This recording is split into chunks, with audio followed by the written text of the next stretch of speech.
Ho no se marajo le no do bo no se. Don no do to tambo ho no je cheji. But de na blogbon bo na si mo donu nu ko tun ta wan. Don wa do to ro po bo ro mi ni wa shan wa zo fi do. Mi wa ro 900 no na be. E we donu fi chile bo mi wa. Bo wa suivre formation ton de le no yin bombo. Fu 14 men mi ta.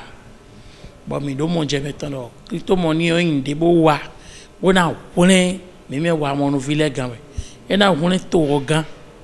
bo mi na go si kan mo gbenu de mi de do yo wole se mi na go si kan mo gbenu bodo na je mi de susi yo Krito mo ni je mi si ku we e ni donc de ti me bo e mo je beton na fo ende o mi azon ropo bo ka le do no vide po le bi da we si fi bi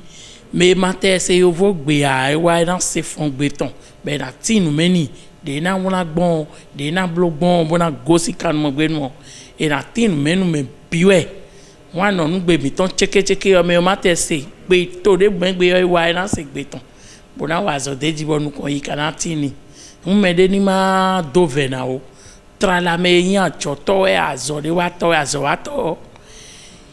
yen ba do me bini so àwọn bo wa swipe me lo bo do mo je meton bo mi na mo te mo gosi kan mo gbe de mi de yo do ma se po ndi ai no se tun won de yen se po egbe yo mo kun je me bo ka za fo ti de bi azo do ko un ba no vie ko yin wan mi o bini zon po bo a te mo ko ton me